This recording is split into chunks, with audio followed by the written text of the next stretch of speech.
Mientras más se profundiza la guerra en Ucrania y las sanciones contra Rusia, aumentan las voces en los Estados Unidos de quienes advierten de la posible alianza de sus dos enemigos históricos, Rusia y China, y de una guerra fría comercial que obligaría a los países a decidir entre dos bloques antagónicos. El jefe de la diplomacia rusa, Sergei Lavrov, anunciaba la expansión de las relaciones comerciales con China. ¿Empuja las sanciones de Occidente a Moscú a los brazos a China? ¿Quiénes se beneficiarán del hundimiento económico de Rusia? Por eso hoy en A Fondo nos preguntamos, ¿guerra de Rusia contra Ucrania? ¿China baraja las cartas?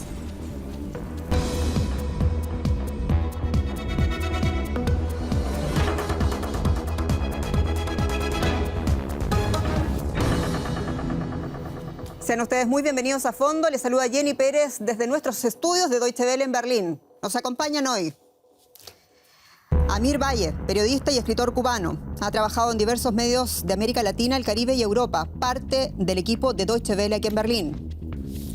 Ezequiel Vistoletti, académico de la Universidad Ali Salomón en Berlín, autor y conductor del programa Demoliendo mitos de la política. Y Carmen Valero, periodista e internacionalista especializada en relaciones multilaterales, exteriores, seguridad y defensa.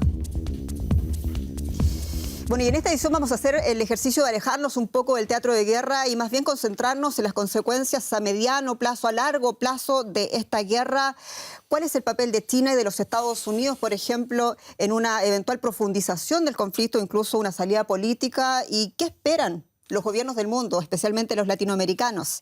Debata con nosotros, por favor, a fondo@dw.com o a través de nuestra publicación en YouTube. Y comenzamos inmediatamente, mucho de qué hablar, y parto contigo, Carmen. ¿Por qué hablamos de China en este punto de la guerra? Y te lo pregunto porque están aumentando también las voces que advierten que es hora de una salida negociada que incluya a Pekín.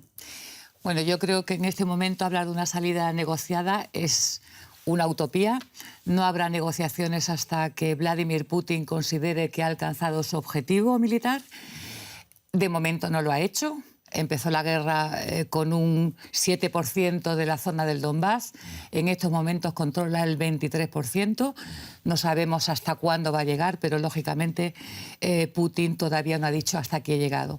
La intervención de China, yo creo que la mediación de China por el momento la descarto, en tanto y cuanto es parte, aunque sea de una manera un poco oculta de este conflicto. Ellos siguen hablando de operación militar especial, no de una guerra. Tiene mucho más intereses con Rusia que con Ucrania y con la Unión Europea y Estados Unidos, con lo cual yo creo que Rusia, si negocia, va a intentarlo de una forma bilateral. Pero, Mir, ¿qué es más importante para China o sería más importante mantener su status quo antes de la guerra que permita seguir creciendo como lo estaba haciendo, o la decadencia de Rusia que le permite afianzar, por ejemplo, los objetivos estratégicos a futuro que se fijó el Partido Comunista de China ya en los cónclaves que hemos visto? Mira, China siempre ha esperado. No hay que olvidar la paciencia china. Eso es algo que en política ellos han establecido a lo largo del tiempo. Yo creo que ahora China lo que va a estar tratando es de ver qué sucede y cómo se posicionan las distintas potencias o los distintos grupos de potencias en el mundo. ¿Qué hace Estados Unidos? ¿Qué hace la Unión Europea? No hay que olvidar algo. O sea, China, como quiera que sea, es el primer socio comercial de Rusia. Y eso la obliga a tener también, desde el punto de vista económico, algunas, vamos a decir, ponerse algunos límites ellos mismos.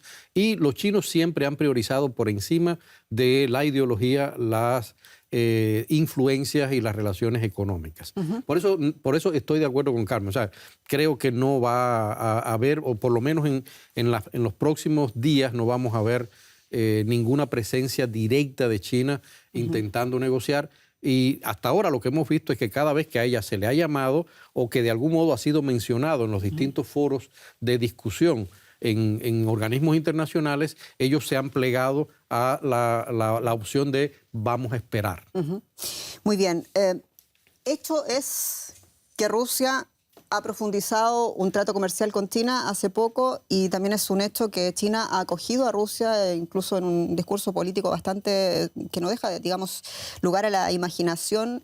También otro hecho es que la economía de Rusia está fuertemente afectada y va a seguir peor según las proyecciones. ¿A quiénes o quiénes se benefician con el hundimiento de la economía rusa?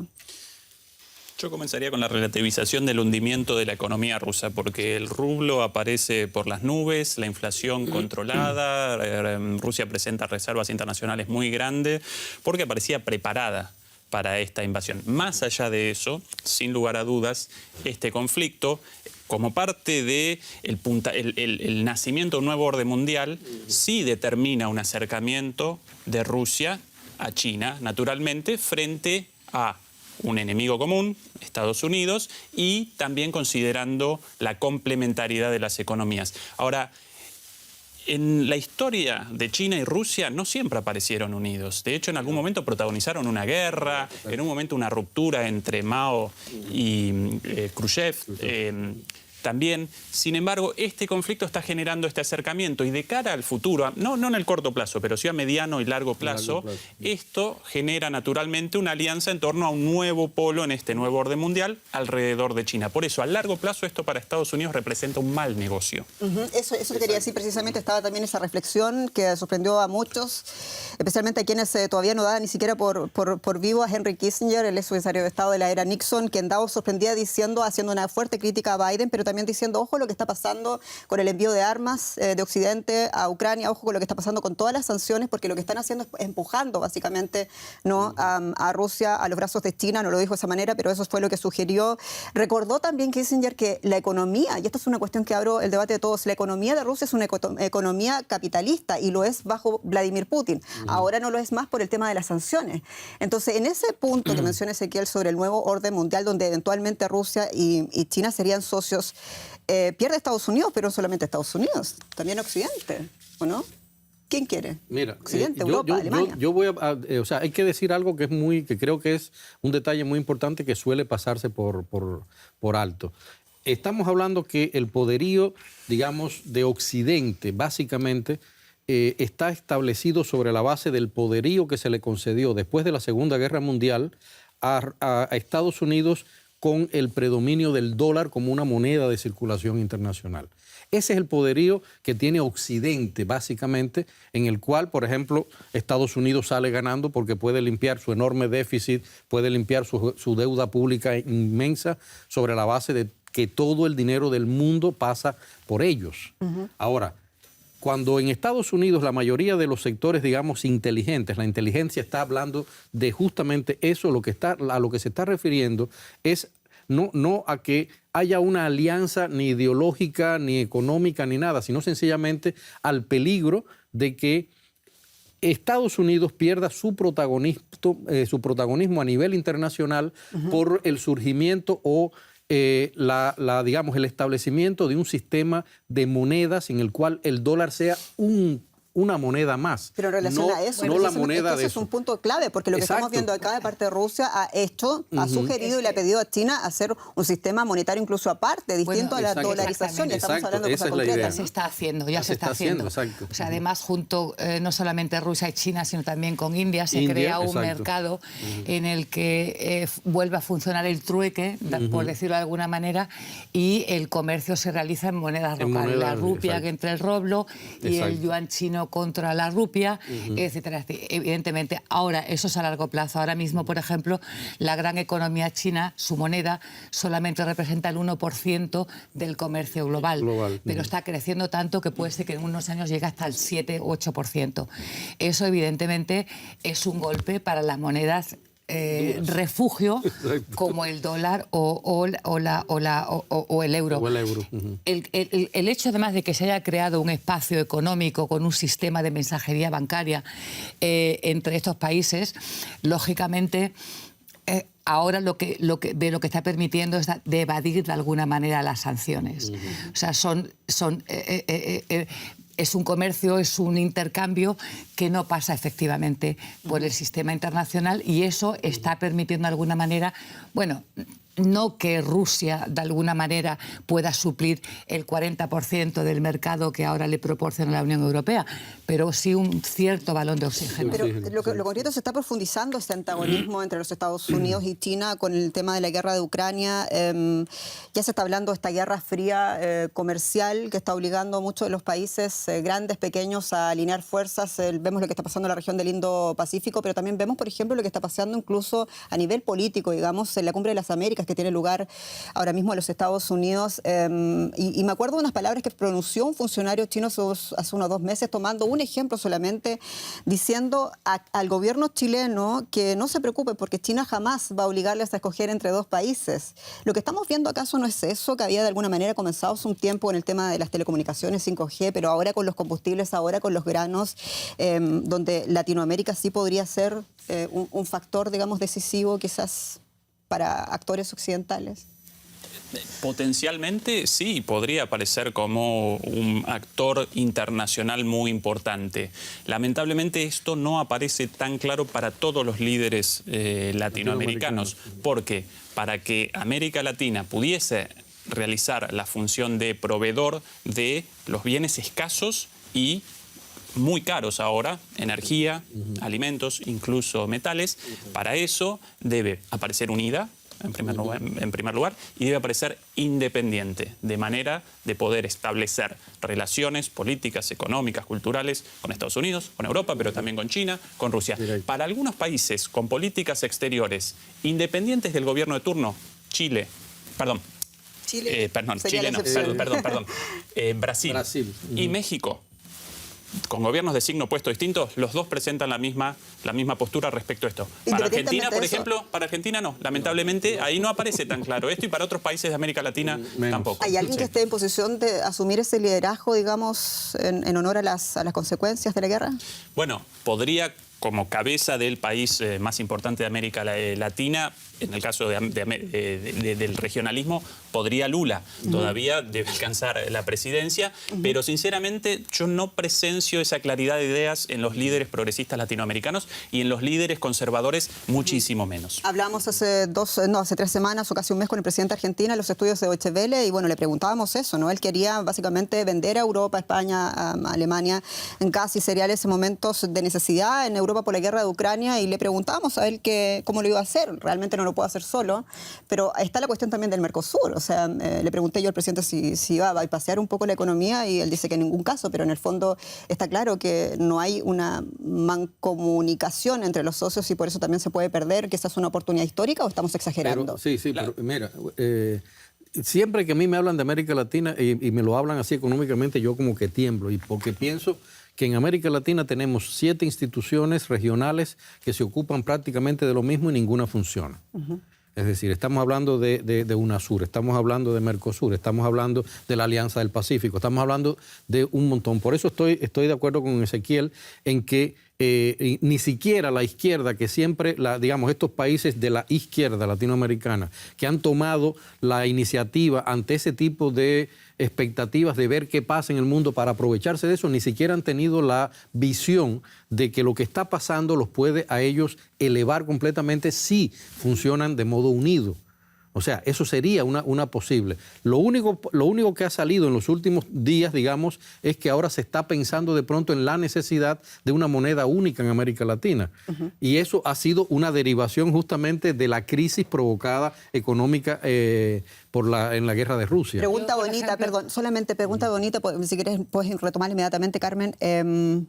Pregunta al presidente de Argentina también, ¿China o Europa en medio de todo esto? China, incluso Estados Unidos. Él decía, nosotros por los lazos culturales, Europa, de todas maneras, si los países tienen que estar obligados o de alguna manera ideológicamente comprometidos, más allá del caso argentino, América Latina con la impronta histórica que conocemos y con una zona de emisión bastante crítica hacia los Estados Unidos por la historia, si puede escoger, ¿va a escoger a dónde va a escoger? Bueno, en mi opinión, ante una pregunta muy incisiva tuya, respondió equivocadamente porque él debía responder ambos, Europa y China. Que Europa culturalmente aparece más cerca de América Latina, bueno, chocolate por la noticia, qué novedad. Ahora, China representa el principal socio comercial. Entonces, Argentina debe aparecer, Argentina, el Mercosur y América Latina abiertos a todos y con una posición de neutralidad activa y llamando siempre a la paz y a la negociación. Esa es la postura de América Latina, no solamente éticamente mejor, sino también prácticamente el escenario óptimo. Lo que estamos viendo es un lobby muy fuerte para los gobiernos latinoamericanos y para las empresas. No quiere Estados Unidos, no quiere negocios que se profundicen los negocios con China. Eso es una verdad, ¿o me equivoco? Mira, Estados Unidos tiene las de ganar en América Latina. porque generalmente casi todas las economías latinoamericanas tienen una enorme dependencia de Estados Unidos y siempre están mirando a Estados Unidos. Por esa razón, en los últimos años es que se ha visto, digamos, de modo preocupante la presencia de China en América Latina, que ha ido expandiéndose poco a poco, y en los últimos años la presencia de Rusia. Lo hablamos también en un programa aquí de cómo Vladimir Putin había entendido que su área de expansión económica podría ser América Latina. Y justamente ahora, digamos, muchas de las materias primas que ellos están tratando de importar, hay que recordar, importan cada año más de 230.000 millones de bienes en materias primas, en cosas para el país. Vienen de, una gran parte viene de América Latina. Es decir, está tratando de buscar por todos los lados. Por eso te digo, yo no creo que la solución en América Latina derivada de toda esta crisis sea buscar ni a un país ni al otro, sino sencillamente ponerse en una posición unitaria de un modo general de cara a la oportunidad que significa que haya esta crisis internacional. Muy bien. Pregunta para ti, Carmen Valero. En medio de todo esto sabemos que Estados Unidos y China están refinando y también acelerando el desarrollo de nuevas armas. Han salido numerosos artículos de prensa, incluso la prensa alemana, por el tema de la guerra de Ucrania. Y parece que a nivel geopolítico entonces se están afinando esas asperezas, esos antagonismos de estos dos grandes rivales históricos a nivel global. Y yo te pregunto a ti, ¿quiere China, quiere Estados Unidos el fin de esta guerra? Bueno, yo creo que no, en ninguno de los dos casos. Estados Unidos no le interesa el fin de la guerra en Ucrania si no la hubiera precipitado. Zelensky habla por la boca de Washington. Y de hecho se ve perfectamente en la campaña de presencia informativa de Ucrania y de su gobierno y de los pensadores, intelectuales y diputados en los medios de comunicación estadounidenses. Y lógicamente Ucrania es de alguna manera el rehén de Estados Unidos porque es una excusa para para medir a Rusia. Ese es en realidad su objetivo, si no hubiera habido un acuerdo. Y si Estados Unidos no decide, Ucrania firma un acuerdo con Rusia y preserva lo que tienes, Zelensky va a seguir luchando y luchando y luchando, aunque estamos viendo que cuantas más armas vayan a la guerra, más alejan el final, porque las guerras no se acaban con una igualdad de guerras, sino aquí hay derrota o victoria, y por el momento está ganando Rusia. Si Zelensky es el rehén de Estados Unidos, entonces ¿cuál es el papel de Rusia en todo esto? Se está olvidando el papel del Estado agresor en esta guerra. No, o sea, Estados Unidos, lógicamente, Rusia está aguantando porque necesita aguantar, con la ayuda de China. Y como él decía, hay una simbiosis entre Rusia y China. Son antagónicos, pero tienen muchísimas cosas en común. En cuanto al régimen, también en China hay un régimen y dos sistemas. También hay capitalismo en China. Y sobre todo lo que estamos viendo es precisamente esa formación de un bloque con dos concepciones distintas. Para China tiene, y siempre lo ha seguido, tiene una visión continental del mundo. Europa es una península del continente euroasiático. Tenemos una única capa tectónica. Rusia ve Eurasia de una forma continental. Europa lo ve de una forma absolutamente peninsular. Y China poco a poco se va a hacer con el control del continente de mil maneras posibles en beneficio propio.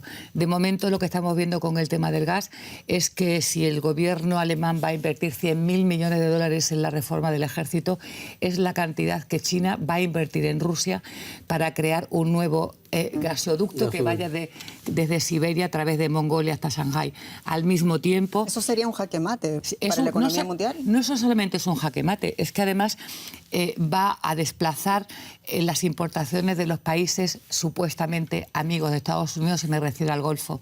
En el momento que China acepte el gas licuado que está recibiendo los países del Golfo, lo compre en Rusia, los barcos van a ir por la costa y van a evitar el estrecho de Malaca, que como todos sabemos es el único paso por el que todo el gas que viene de América Latina, de Venezuela o de los países del Golfo pasan. En el Golfo, y estratégicamente es tremendamente importante porque en ese Golfo está la séptima flota de Estados Unidos que controla Singapur.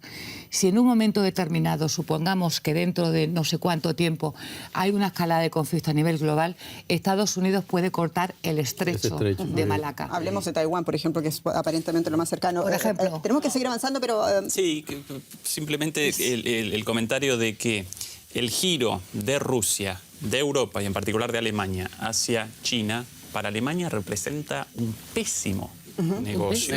Vamos a hablar en detalle de lo que dijo Merkel, de lo que también ha hecho el canciller Scholz. Muchas gracias por la acotación. Importante tema, por favor, quédese con nosotros. Hace 3 meses, China y Rusia sorprendían al mundo con una nueva alianza política y económica. El objetivo es, naturalmente, aumentar drásticamente el comercio bilateral a $250.000 millones al año. Pero en un trato entre desiguales, ¿quién se beneficia? China es el socio comercial más importante de Rusia. Moscú destina a este país una quinta parte de sus exportaciones. Para China, en cambio, Rusia no está entre sus 10 principales socios comerciales, pero el Kremlin sigue considerando vital esta alianza. Eurasia se está convirtiendo en la región más prometedora del mundo. Tenemos que aprovechar este desarrollo. Y no debemos depender del dólar o del sistema SWIFT, sino más bien desarrollar nuestros propios sistemas de pago. No obstante, Europa y Estados Unidos son los principales compradores de productos chinos. Por lo tanto, Pekín no quiere dañar sus relaciones con estos importantes socios comerciales, apoyando demasiado a Putin en su guerra contra Ucrania. Si Europa o Estados Unidos impusieran sanciones económicas a China, el gigante de las exportaciones perdería miles de millones. Y cuando se trata de dinero, incluso la amistad con Putin parece tener sus límites. ¿Es la alianza ruso-china solo un amague de poder? Seguimos en A Fondo discutiendo desde Berlín con la pregunta para Ezequiel Pistoletti. ¿Es la oportunidad, Ezequiel, acaso para que China rompa la hegemonía de los Estados Unidos en Asia? Yo no caracterizaría a Estados Unidos como hegemónico en Asia. De hecho, ya desde hace tiempo China aparece como hegemónico en Asia. Sí, como recién recordaba Carmen, Estados Unidos presenta presencia militar en Singapur, y eso podría determinar el corte del comercio de China hacia el mundo. Por eso la iniciativa de la franja de la seda y de la ruta de la seda, para generar un corredor cultural, económico, político, comercial, financiero hasta Europa. Esto, como recién remachaba, para Alemania representa un mal negocio, porque Alemania lo caracterizan como el campeón mundial de la globalización desde los años 80. Sí, pero dijeron que todo eso había cambiado con la guerra, es un punto el director general de la BASF o BASF, la principal empresa alemana de química, el otro día respondía que para el éxito de Alemania en la globalización aparecían 2 factores. Por un lado, el poderío de la industria alemana, y por otro lado, el gas barato ruso. Sí, muy bien, pero estamos viendo ahora un poco del punto. El punto sí. es hegemonía de Estados Unidos para que China, digamos, tenga la oportunidad, la toma. Y me pregunto también, tú hablas de Estados Unidos, de que no es hegemónico en la región de Asia. Sin embargo, estamos olvidando que no está solo. Está no solamente Singapur, hay que mencionar a Corea del Sur, hay que mencionar a Japón también. ¿Qué pasa cuando uno nombra a los otros actores allí? No, pero bueno, pero estamos hablando de una zona comercial. O sea, si Rusia, China e India de alguna manera forman ese bloque comercial, que por cierto, 3 potencias nucleares, dicho sea de paso, estamos hablando de 3.000 millones de personas, 3.000 millones. Y además, entre ellos, economías emergentes, donde el mercado es tan virgen, es tan abierto, ofrece tantas oportunidades, que Estados Unidos no lo puede contener. O sea, es absolutamente imposible que lo contenga. Y luego, lógicamente, China está avanzando no solamente hacia Asia, porque repito que su concepción va desde Siberia, Shanghái hasta Lisboa, porque tiene una visión continental continental. Está desde la época del COVID, cuando todo el suministro se interrumpió y había muchísimos problemas para adquirir productos de China, para llegar el producto de China, China ha desarrollado una red de ferrocarriles tan brutal que están 50.000 ferrocarriles de mercancías llegan todos los días a Europa, vía los Balcanes, vía Hungría y por todo lo demás, con lo cual China es imparable desde ese punto de vista. ¿Esta mesa está de acuerdo en que China está imparable? Me pregunto yo entonces si es la hora, más que nunca, de la realpolitik para todos los gobiernos, incluyendo los latinoamericanos que tú muy bien conoces, Amir, esto de hacer ese equilibrismo político entre llevarse... Algunos llevar la paz con Dios y con el diablo, dicen por ahí, llevarse bien con Estados Unidos, llevarse bien con China, quien sea el Dios y el diablo. Yo eso no lo quiero tematizar acá, pero es hora de la realpolitik, y eso es para todos los gobiernos independientemente de su bandera política, ¿o no? Bueno, es que la realpolitik está aplicándose hace ya más de 10 años acá y sobre todo en Europa, más que nada. Yo pienso que sí, Jenny. Mira, uno tiene que acordarse de algo. Estamos hablando ahora de una guerra que ha sido acelerada. O sea, de un conflicto que ha sido acelerado por una guerra, por un conflicto exterior. Pero lo que estamos viendo ahora, este protagonismo de China, de India, de Rusia, de Japón, que es otra potencia que está ahí siempre mirándose, está anunciado desde hace muchos años. Es decir, no es algo que viene ahora. Lo que pasa es que la idea, y por eso me llamó mucho la atención lo que decía Ezequiel, es curioso que estos países que siempre han estado en una especie de outside, se han ido preparando para situaciones como esta, y en situaciones como el COVID o como la guerra han ido dando saltos grandes. China ahora se está convirtiendo, negando cualquier tipo de sanción a Rusia, se está convirtiendo prácticamente en el epicentro de la economía mundial, y lo vamos a ir viendo poco a poco. Es decir... A mí me gustaría añadir un poco algo al respecto, si le parece, en cuanto al comercio. O sea, esta crisis lo que ha hecho es hacer que la globalización ha entrado en una nueva fase. Exacto. No sé si con esta nueva fase de globalización vamos a atender un poco al proteccionismo para que cada país sea autosuficiente, pero lo que sí es cierto es una cosa. O sea, lo de la realpolitik lo ha aplicado países que no han estado en posición de defender lo contrario. Exacto, Estados Unidos, por ejemplo, ha aplicado sanciones a países que han comerciado con enemigos suyos. Es decir, menos realpolitik en ese sentido. Se puede permitir sanciones como se puede permitir a Alemania, pero exactamente, de América Latina, donde se le está pidiendo un esfuerzo realmente. Y yo quiero preguntar ahí, China, Estados Unidos, ¿importa acaso que uno sea una autocracia y el otro sea una democracia? ¿Importa el discurso de la democracia? El nuevo orden mundial, y sobre esto mi próximo episodio, mi programa Demoliendo mitos de la política, va a estar caracterizado por la complejidad, por el interés nacional por encima de las ideologías, por las tensiones, no solamente entre estos centros, sino incluso adentro de estos centros, entre China y la India también, China, Rusia, Estados Unidos, Europa, y no vamos a presenciar un orden bipolar como en la Guerra Fría, con una frontera intermedia y separados. ¿Recuerdan la caída del muro? ¿Qué consecuencias económicas generó en Occidente? Ninguna, porque aparecía dividida la política y la economía. La interdependencia económica no va a desaparecer.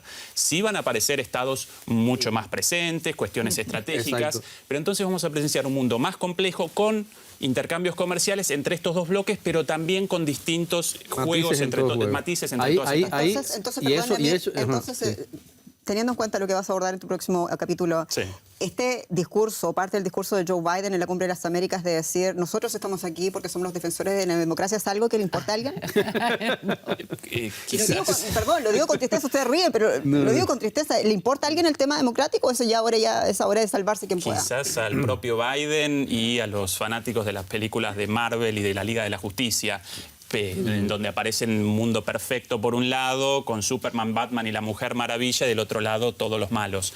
Pero no, lamentablemente en este nuevo mundo las cuestiones ideológicas, la democracia, incluso el medio ambiente van a aparecer subordinados a los intereses económicos, políticos y comerciales de todos los países. La democracia ha sido tradicionalmente un chicle que puedes estirar en una dirección o en otra. No sé cuántas definiciones hay de democracia, que por supuesto va mucho más allá de de la mera elección de líderes. Tenemos que seguir avanzando, pero nos quedamos un poco en este punto porque lo que estamos hablando realmente no es casualidad, nada de lo que estamos hablando acá es casual, porque en medio de la guerra en Ucrania, el secretario de Estado de los Estados Unidos, Anthony Blinken, está más preocupado por China que por Rusia. Vamos a escuchar.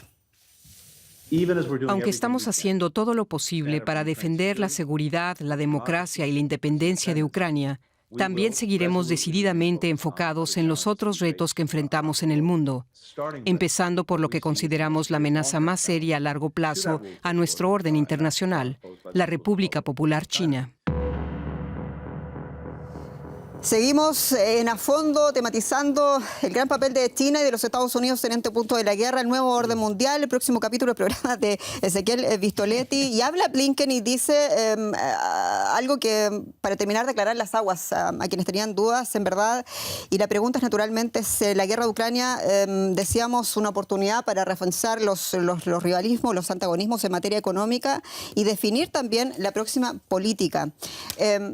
Y ahora te quiero dar, sí, la palabra a ti, Ezequiel, que estás hablando de cómo caía la política alemana en toda esta situación. Quiero preguntarte, en este punto, con todas las críticas que está y la presión también al que está sometido el gobierno alemán, ¿te parece a ti que las cosas se están tomando el curso correcto, el curso pragmáticamente correcto?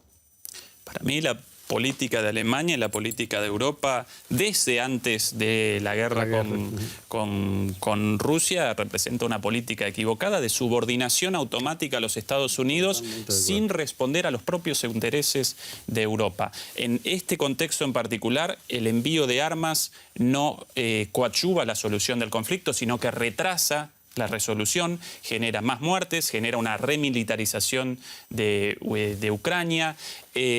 Para mí cometen un error. De alguna manera la prudencia de Scholz retrasa un poquitito esto, pero es cierto que lo ametrallan de todos lados, en el ámbito político y en el ámbito de los medios de comunicación también. ¿Arme Scholz, o pobre Scholz? Genera un poco de penita, pero responsabilidad de él y de la dirigencia política alemana y europea de haber acompañado políticas equivocadas durante años y de todavía acompañarlas, en mi opinión. No, es que estoy de acuerdo totalmente con él. Primero hay que recordar que una de las cosas de esto es que estamos hablando de algo que todo el mundo lleva años diciendo que se podía evitar. Es decir, no es algo que surgió de la nada y que de pronto nos cayó en las manos. Es sencillamente el resultado de la mala política de la Unión Europea, de la dependencia de la Unión Europea, como dice, hacia Estados Unidos, hasta el punto de que han sido incapaces de crear un mecanismo regional de defensa propio y tienen que depender para la defensa y la seguridad de una región de un organismo que está totalmente controlado por una potencia que generalmente suele verse como enemiga. Es algo muy curioso, ¿no? ¿Pero qué pasa con la agresión de Vladimir Putin, de Rusia en todo esto? Hay también quienes critican que en ese análisis se deja fuera realmente la invasión. No, de ningún modo. No, es que no se deja de ningún modo. Lo que pasa es que justamente tenemos eso. O sea, primero, políticas erradas, falta de compromiso, de cumplir los compromisos, tanto Estados Unidos como la Unión Europea de cara a Rusia. Nosotros en Cuba tenemos un dicho muy claro: no le pongas la mano en la boca al perro que te muerde. Punto. Eso es lo que ha pasado. Carmen, ¿querías agregar algo sobre este tema? No, simplemente una cosa, que Europa no debe olvidar que independientemente de lo que pase en esta guerra, Rusia no va a desaparecer. Rusia está en el continente euroasiático, es una potencia nuclear y pase lo que pase, el diálogo con Rusia hay que retomarlo. La estructura de seguridad europea pasa también por Rusia. Estados Unidos, lógicamente, a 6.000 kilómetros, pues dice, pues vale, pues apañárosla como podáis. Y yo creo que los europeos deben tomar conciencia que Rusia está para quedarse. Una pregunta muy cortita: ¿con Merkel hubiese sido distinto? ¿Sí o no? Respóndeme no. Probablemente no. Perdona, y con quien no hubiera sido distinto es posiblemente con Donald Trump en la Casa Blanca. Ay, lo vamos a ver a continuación, porque por primera vez, y este es el asunto, por eso toco el tema, desde el inicio de la guerra, por primera vez, la ex canciller Angela Merkel apareció en un acto público, dijo muchas cosas, dijo que Rusia cometió un error brutal, que es un acto de agresión ilegal, pero no se disculpó por su política hacia Moscú, que ha sido además muy criticada por los sectores especialmente más conservadores. Vamos a escuchar a Merkel. Él quiere destruir la Unión Europea porque la considera precursora de la OTAN, pero no puedo ignorar su existencia. Antes de iniciar una guerra contra Rusia, tenemos la obligación de agotar la vía diplomática.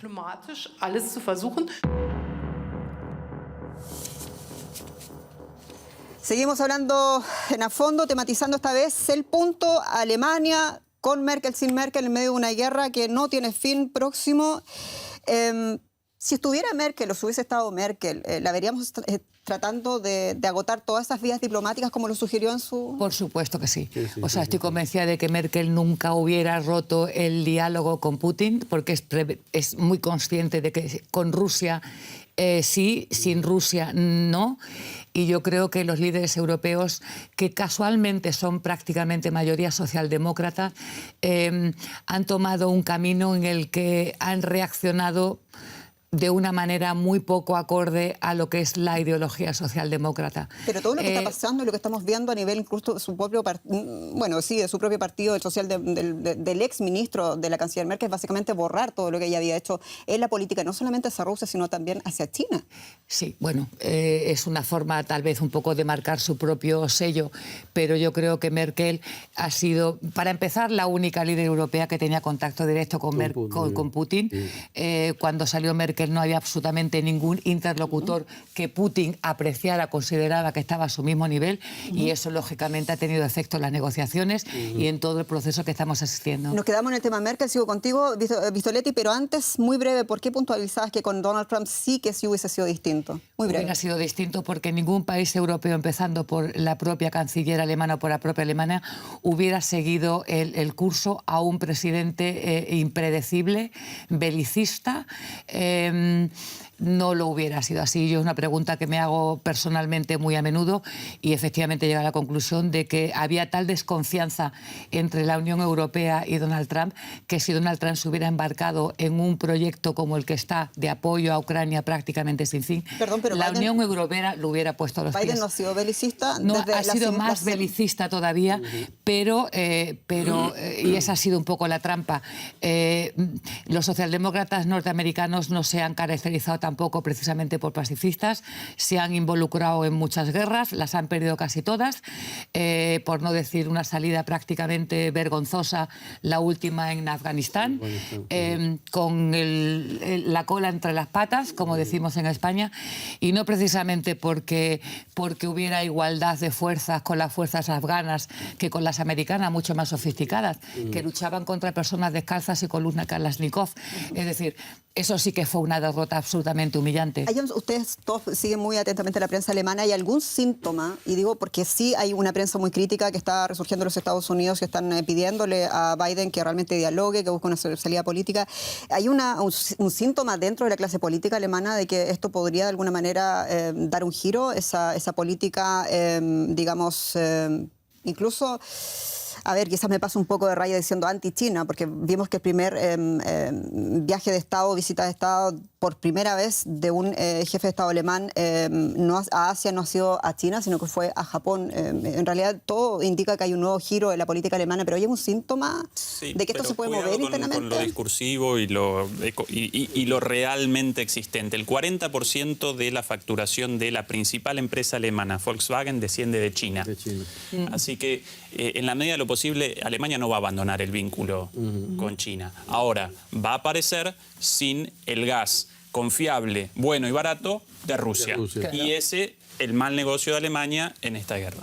Y además comprándolo por sátrapas a los Golfo del Báltico, no es decir que es que bueno, dejo de comprar a un autócrata y me voy con países demócratas. Una cuestión no mencionada, el cambio del gas enviado por gasoductos a el gas licuado enviado por barcos genera el doble de contaminación en cuanto a dióxido de carbono, con lo cual entre los perdedores de esta guerra aparece sin lugar a dudas el medio ambiente. El medio ambiente, decías tú también. Y además el carbón reactivado también, como una nueva forma. Y en medio de todo esto, los estómagos de muchas personas en África y Oriente Medio, realmente hay hambre en esta zona geográfica.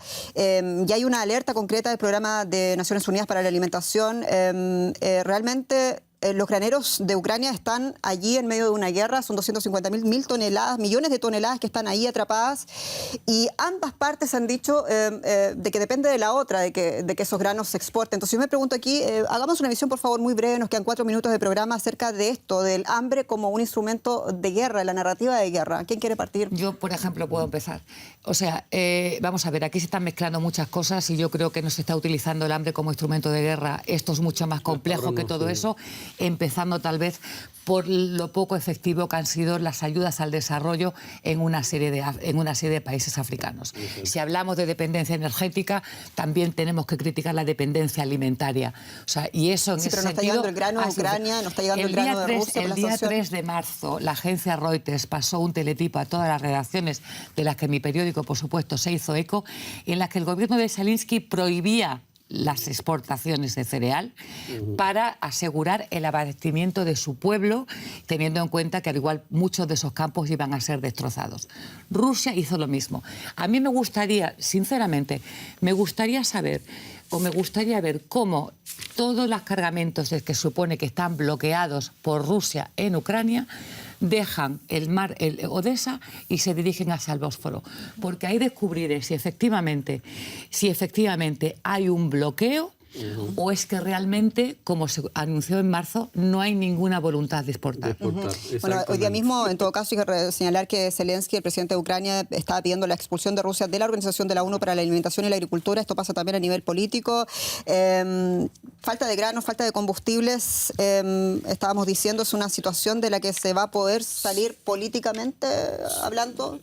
La única salida posible, una salida diplomática a este conflicto y una salida ¿Crees en política. una salida pero diplomática? Esa es la única posible, ninguna otra posible. Ahora, sin dudas, el sur global aparece entre los principales perdedores de la guerra, los pobres, y no solo los pobres del sur global por las hambrunas, sino los pobres en el norte global también. En Europa, aquí en Alemania, el costo de los alimentos y de la energía, el precio de un paquete de fideos aparece duplicado, lo mismo el arroz, es que lo mismo el combustible. un limón vale $1. Un limón vale $1. Esa es la situación de los un pobres kilo en de Europa mismo. tomates, que sepa tomate, estamos en $15 el kilo. Para que la gente en América Latina tenga idea de lo que vale un peine. A ver, están perdiendo las personas, los ciudadanos comunes, nosotros que pagamos normalmente nuestros impuestos, pero ¿quién está ganando entonces? Esta guerra presenta más perdedores que ganadores. Ya me suena la música. Pregunta Como final. toda guerra. ¿Baraja China las cartas en esta guerra? Por favor, Carmen Valero, una frase muy breve. Es el croupier. ¿Ok? Amir Valle. Yo no creo que sea China. Sí, no, de acuerdo con ellos. Ok, bueno, se nos fue el tiempo. Ha sido Jenny Pérez, su anfitrión este día. Muy contenta de haber estado contigo, Carmen Valero. Amir Valle, muchas gracias, colega, y también el profesor Ezequiel Vistoletti, muchas gracias. No me pierdo tu programa.